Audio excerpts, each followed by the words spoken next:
9:07, senadora Carolina Goich, ¿cómo está? Buenos días, gusto de saludarla. Muy buenos días, Mauricio. Un gusto saludarte a ti y, por supuesto, a todos los amigos y amigas que nos escuchan a través de Radio Polar. Quiero comenzar la conversación respecto de lo sucedido antes de ayer en esta anuncio que hizo el gobierno respecto de 100 puestos de trabajo, que son fuera de la región, pero son 100 puestos de trabajo en el negocio de la minería en el norte del país. Pero además el gobierno ofreció 1.100 puestos de trabajo. Increíble, una propuesta que es realmente fantástica si se mira con ojos positivos, pero ayer yo hablando con los trabajadores de Mina Invierno, senadora, la verdad es que no estaban tan convencidos de estos 1.100 puestos de trabajo y de dónde se van a sacar estos 1.100 puestos de trabajo. Es realmente una cosa increíble que puedan existir esta posibilidad de generar 1.100 puestos de trabajo. Y ya le voy a preguntar algunas otras cositas de lo sucedido ayer, porque además usted fue encarada y decían que no sabían por qué estaban las parlamentarias en esta conversación del subsecretario con los trabajadores, o quizás ustedes fueron invitados por el subsecretario, no lo sé, se lo pregunto, senadora. Sí, ahí partamos por el principio, o sea, me alegro de haber podido gestionar la reunión con el subsecretario, recordar que él estaba invitado hace tiempo a un seminario que organizamos sobre los temas de futuro del trabajo en Magallanes, donde participó de la región, de Latinoamérica, el Cono Sur, de la OIT, junto a otros expertos y panelistas regionales, así que creo que fue una feliz coincidencia que pudiera hacer el espacio para, básicamente, Mauricio, hacer el seguimiento al trabajo que veníamos haciendo hace tiempo. O sea, fue en abril de este año cuando nos reunimos con parte de los sindicatos, con parte de los representantes de los trabajadores de Mina Invierno, y justamente ahí lo que empezamos a trabajar es en cómo habían cupos especiales en capacitación que permitieran flexibilizar los criterios para que en el caso de trabajadores que tienen remuneraciones más altas pudieran también incorporarse a estos programas, o los temas de certificación, que son parte de los compromisos de los cuales se dio cuenta en esa reunión. Así que esto es de alguna manera un continuo en la tarea que uno tiene, por supuesto, como parlamentaria de representación, y ahí Sandra Mar como diputada había hecho, por supuesto, también sus gestiones, y ahí me parece muy bien que en esto sumemos voluntades. Yo creo que respecto de los anuncios iniciales o los compromisos iniciales que habíamos hecho con el ministro, estos se van cumpliendo, pero efectivamente, adicional a ello, tú lo señalas bien, se anuncia una feria laboral que es más amplia, es para toda la región, para quienes estén buscando trabajo, hombres y mujeres de distintos rubros, y a mí me parece interesante que efectivamente el gobierno comprometa esa cantidad de alternativas. Creo que eso habla bien de lo que está sucediendo en la región y esperemos que sea así, por supuesto. No solamente, o sea, esos 1.100 puestos de trabajo que está ofreciendo el gobierno tras el anuncio del subsecretario, no es solamente entonces para los trabajadores que sean desvinculados de Mina Invierno. No, es una feria laboral abierta, y así lo señaló el subsecretario ese día, distinto a los 100 especializados en minería, ¿no es cierto?, que justamente está dirigido por la expertise de los trabajadores, o los 100 certificaciones laborales que también son importantes para los trabajadores, que eso les entrega mejores herramientas para la búsqueda de empleo, o los cupos de capacitación también, que son específicos en el caso de Mina Invierno. Fue encarada, senadora, y en ese momento, son momentos tensos los que se han vivido con el tema de Mina Invierno, sobre todo con su persona, senadora. ¿Lo toma como algo que ya es parte de cada vez que se converse de Mina Invierno, o tenga algún espacio de, no sé si de diálogo, pero de compartir un espacio con los trabajadores o con los trabajadores de los sindicatos de Mina Invierno, o le sorprende cada vez que sucede? Mira, yo me quedo con lo que vivimos en la mesa, con el trabajo con la mayor parte de los dirigentes, con la capacidad de diálogo, con entender que aquí, respecto de apoyar a las familias y mantener un ingreso, estamos todos detrás. Y lamento que en esto sea una persona, sean un grupo pequeño los que generan un ánimo distinto, que no tienen la capacidad, Mauricio, de decir las cosas en la mesa y en la cara. Entonces yo entiendo que eso no es lo que representan los trabajadores en nuestra región, y bueno, son parte de las expresiones democráticas, pero además ahí, permíteme decirlo con mucha claridad, o sea, unos pocos que quieren politizar esto y sacar provecho político en el fondo de la situación, y a mí me parece que eso no es lo que necesita la región. Así que yo me quedo con el ánimo mayoritario de lo que vivimos en la reunión, de lo que vivimos también en el seminario, de esta disposición a sentarse y pensar en cómo abordamos el desarrollo de Magallanes.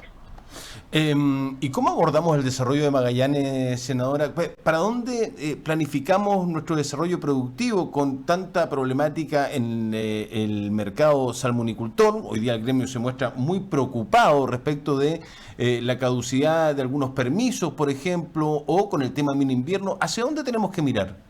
Sí, mira, el día de ayer se tuvo una larga reunión con el gremio de la salmonicultura y además muy productiva, porque yo creo que eso es lo que tenemos que hacer en Magallanes, es sentarnos a la mesa, es ver cómo en este caso una empresa que ha hecho mucho daño a la credibilidad de la industria asume sus propios pecados. A mí me parece eso es fundamental, porque no pueden ser los trabajadores los que paguen el costo porque empresas hacen mal las cosas. Y creo que en ambos casos tenemos esas situaciones. Cuando tú presentas un proyecto de la envergadura de mini invierno, ¿por qué no está el método de extracción en el primer planteamiento?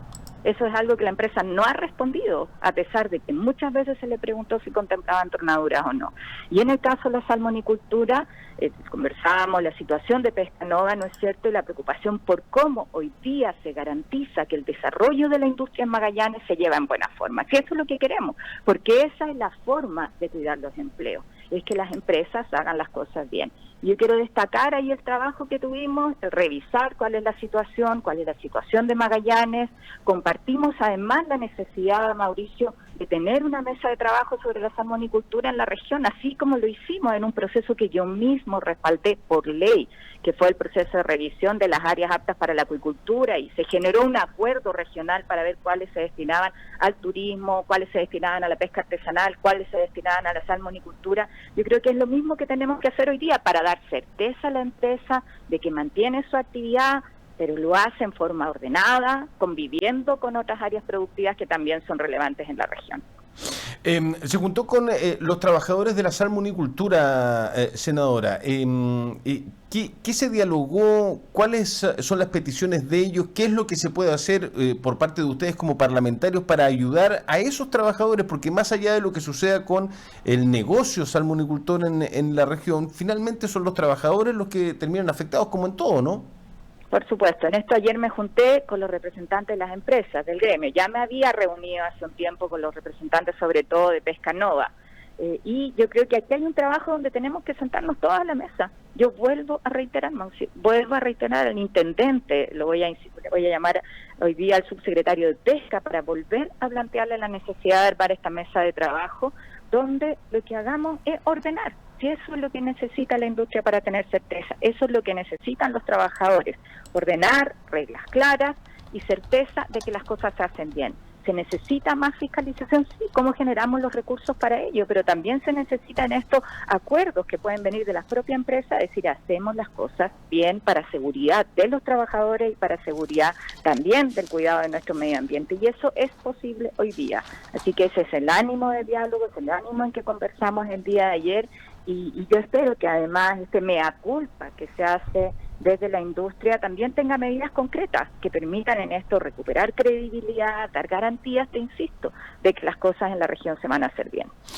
¿Por qué cree que está tan preocupado el gremio salmonicultor, senadora, de que puedan terminarse, que hay un proyecto que está en curso, un proyecto de ley que terminaría con las concesiones acuícolas? Así lo plantean ellos. Despejar, sí. Ayer tuvimos la oportunidad, Mauricio, de despejar eso. O sea, no es mi planteamiento terminar con la acuicultura en la región, con la salmonicultura en la región. ¿Ah? En eso, y lo vuelvo a repetir una vez más, lo que queremos es dar garantías de que las cosas se hacen bien. Y por lo tanto, si en una concesión la empresa está operando fuera de la norma, obviamente que eso no se mantenga. Es ese el planteamiento. Por otro lado, te insisto, el cómo se ordena el territorio para que puedan vivir actividades productivas. Y además, cuando tú tienes un proyecto, bienvenidos todos los planteamientos, bienvenidos, y quedaron invitados a la Comisión de Medio Ambiente, así como lo hicimos con los dirigentes de Pescanova, que yo espero que puedan asistir. Ellos mismos postergaron lo que teníamos acordado, pero ahí tiene que estar la opinión. Pero más grave, lo que más le pega a la industria es cuando hay malas prácticas, porque eso es lo que pone en sospecha, cuando se falsean datos de mortalidad. Eso es muy grave, porque vulnera la confianza. Entonces ahí compartíamos el día de ayer la preocupación respecto de aquello y cómo injustamente por las prácticas de una industria pagan otras.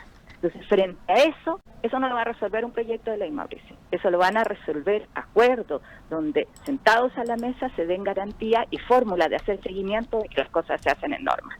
Yo creo que en eso nadie puede tener una voz disidente, o sea, nadie puede hoy día negar que lo que pasó en Nova fue muy grave. La misma empresa lo que hizo fue despedir a toda la plana directiva, eso da cuenta de la gravedad. Entonces, a partir de eso, ¿cómo se dan garantías de que se van a hacer las cosas bien? ¿Y qué ha conversado usted con el gobierno? Porque hasta hace 15 días aproximadamente, desde la Seremía de Gobierno se decía que lo que había ocurrido con Nova Austral eran que se habían entregado datos erróneos. Datos erróneos es cuando uno comete un error. Acá hubo un error de la empresa. ¿Por qué lo entiende así el gobierno a nivel local?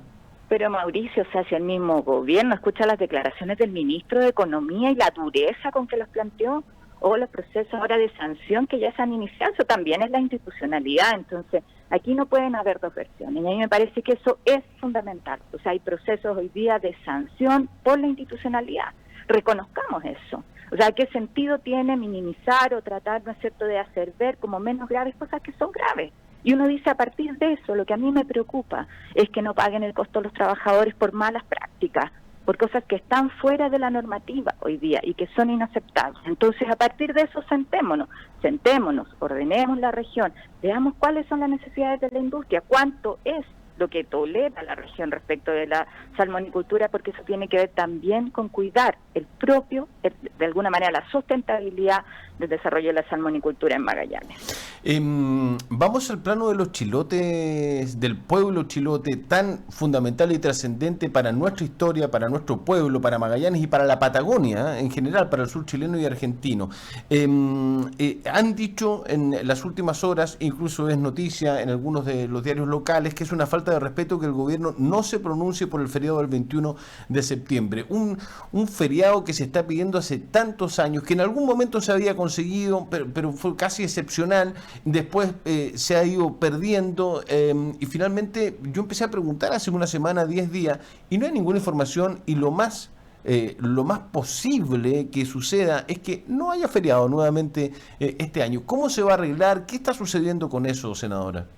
Mira, ahí lo que yo puedo hacer, y voy a seguir en esa línea, es respaldar al pueblo chilote. O sea, aquí no sirven de nada grandes anuncios que después no se concretan.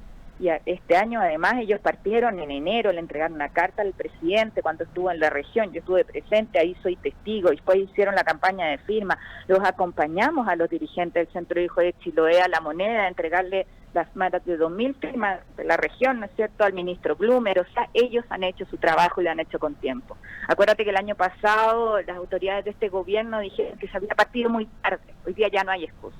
Entonces, que se diga de frente, se está por respaldar al pueblo chilote, se está por aquí reconocer la hazaña de la goleta en Cusco. No, a mí me parece que es lo mínimo en términos de respeto a la familia chilota en la región y a la importancia que ha tenido. Vamos a estar luego ya en septiembre y no hay ningún pronunciamiento. El proyecto de ley, Mauricio, está presentado del año pasado, con tiempo, y aquí basta la voluntad del presidente de la República para que lo saquemos adelante muy rápido. Entonces, ¿quieren o no quieren que exista feriado? Y que lo digan con franqueza y de cara a la familia chilota en la región. ¿Qué va a pasar? Porque se busca de que todas las regiones tengan un feriado, ¿no? Por supuesto, ese es el proyecto del gobierno. De fondo, que es súper legítimo. Está la Pampilla con sus propios argumentos, en el caso de Coquimbo, ¿no es cierto? Sí. Ahí, cada región tiene sus particularidades, aunque yo defiendo que en el caso de Magallanes esto no se tiene que ver solo con la región, tiene que ver con algo de mucho más impacto en el país, en el fondo de poblamiento de la Patagonia. Pero a la par de que avance ese proyecto, que no sigue detenido, ¿no es cierto?, sigue hoy día durmiendo el sueño de los justos en el Parlamento, entonces por lo menos que sea feriado anualmente, como lo hicimos ya una vez, y hay que demostrado que se puede hacer. Entonces, que no sea eso excusa para no tener este año el 21 de septiembre como día festivo. O sea, ¿se va a poder tener un solo feriado al año por región? Esa es la idea, ¿no? Yo comparto ese planteamiento. Efectivamente, Mauricio, la idea ahí es que cada región decida cuál es su feriado regional. Y esto está dentro de una propuesta más amplia respecto de otros días feriados que hay hoy día en el calendario en nuestro país. Pero te insisto, hoy día esa discusión legislativa no ha avanzado y en Magallanes no tenemos la culpa de eso. No tiene la culpa de eso el pueblo chilote. Se la ha visto muy cercana, o quizás esta semana, no sé si es coincidencia, y si eso se lo pregunto, muy cercano con la diputada Sandra Mara. Han trabajado en conjunto, estuvieron juntos en la reunión con el subsecretario de los trabajadores de Mina Invierno, salen en una foto de portada hoy día en uno de los diarios, juntas con dirigentes chilote. ¿Hay cercanías, nuevas cercanías? ¿Se está trabajando en conjunto en algunas cosas o son coincidencias de esta semana, senadora? Mira, en eso, cuando hay temas que tienen que ver con la región, yo creo que tenemos que sumar fuerzas, absolutamente. No tengo ningún problema en eso, en trabajar, a pesar de ser yo de oposición, ella de gobierno. O sea, si se trata de defender los intereses de Magallanes, nosotros tenemos que sumar fuerzas. Y por eso respaldamos ayer en conjunto a los dirigentes chilotes. Creo que en esto, y me alegro en el fondo que ella también haya salido con fuerza, porque hay una pelea que es transversal, una demanda que es transversal, que es justa y que es legítima de la región. Y lo mismo cuando sumamos esfuerzos para apoyar a los trabajadores de Magallanes. Yo creo que la gente en esto no nos quiere ver peleando, la pequeña pelea política que algunos caen o que algunos incentivan. No, lo que necesitamos es sumar esfuerzos. Si de alguna manera eso es lo que nos va a permitir es tener mejor resultado en nuestras gestiones. A propósito de eso, y entrando en la arena política, ya vamos a hablar del seminario y todo lo demás, ¿qué es lo que está mirando usted como senadora y su partido? Porque lo que uno ve en la oposición es que ya hay bastantes acuerdos entre el Frente Amplio y la oposición, sin contar a la Democracia Cristiana, para ir a municipales y gobernaciones regionales el otro año. ¿Qué va a pasar con la DC? ¿Qué le gustaría a usted que suceda en Magallanes, por ejemplo, en las municipales y en la gobernación regional? Mira, en eso todavía no hay cerrado ningún acuerdo. Sí, yo lo sé. Clarificar eso. Aquí lo que tienen que hacer los dirigentes políticos que están en esas negociaciones es pensar en cómo nosotros somos capaces de tener el mejor resultado. Y sin duda, en el caso de los gobernadores regionales, necesitamos tener un candidato único de la oposición. Esa es la forma de lograr el 40%, ¿no es cierto?, que se requiere para tener a la autoridad regional electa. Y lo mismo en el caso de los alcaldes. Lo otro significa darle una ventaja gratis, de alguna manera, a la derecha. Y yo espero que en las fuerzas políticas exista la capacidad de entender eso y de entender lo que nos pasó en la elección pasada, que finalmente tratamos de reducir el universo que representaba la oposición más que representar efectivamente al arco más amplio de la centroizquierda. Y en eso yo más bien quiero reivindicar lo que ha hecho la Democracia Cristiana, generando diálogo, estando dispuesta a entrar en debates, sobre todo en el ámbito legislativo, así como lo conversábamos respecto de trabajar con otra parlamentaria en la región. Oye, en materia previsional, en materia tributaria, cuando hablamos de beneficios para las regiones, por primera vez, Mauricio, grandes proyectos de inversión van a dejar recursos donde están operando, y no solamente las consecuencias, hay muchas veces negativas. Eso es gracias a estar sentados y estar dispuestos a dialogar, y yo reivindico ese rol de mi partido. Senadora, para explicarle y contextualizar un poco a la gente, el gobierno quiere insistir, ya lo había hecho hace un tiempo, insistir en colocar remedios que no necesitan esta receta de un médico en específico, que son remedios genéricos, en góndolas, en un servicentro, en un almacén, en una bencinera con el típico, en la Copec, por decir una marca, ¿no? ¿Usted está de acuerdo o en desacuerdo de que hayan remedios genéricos a disposición libre de los consumidores? Que va más, se podría interpretar como una decisión más económica de consumo que de salud pública. Sí, mira, a mí me parece que eso no resuelve el problema. Lo que se está planteando es que todos los medicamentos OTC, como se llaman, que son los que no requieren receta médica para su venta, se puedan vender también en los supermercados. Entonces, lo que nos dicen, esto a propósito de que está en la discusión de un proyecto, la ley de fármacos 2, que esto va a significar que van a bajar los precios. Yo creo que eso es mentira, no van a bajar los precios. No, lo que vamos a hacer es un buen negocio para los supermercados probablemente, y esto va a atentar probablemente también contra la farmacia independiente, las pocas que quedan. Nosotros hemos visto en la región como hoy día tenemos solamente a La Estrella, ¿no es cierto? Las otras finalmente se las comieron las grandes cadenas. Pero respecto de lo que a mí me interesa, que es que baje el precio de los medicamentos para la gente, yo creo que no va a haber ningún impacto. Entonces, no nos vengan a engañar. Yo lo que me gustaría y mi propuesta en este proyecto es que tengamos un precio regulado, una banda de precios respecto a los medicamentos y que no puedan cobrarse utilidades que a veces son del 100%, del 200%, del 300%, Mauricio. Si hablamos de medicamentos, no hablamos de un paquete de confite, no hablamos de zapatos, aquí hablamos de bienes que son imprescindibles para la salud de la gente. Es más, Yo creo que los medicamentos deberían ser parte de la atención de salud, porque si tú vas al médico y el médico te receta un medicamento y no lo puedes comprar, no te sanas. Entonces esto de separar el medicamento de la atención de salud es extraño, ¿no? Porque puedes quedar a medias. Y ahí, sobre todo en la discusión de ISAPRE y en el fortalecimiento de FONASA, lo que estamos planteando es que también estén cubiertos y garantizados los medicamentos.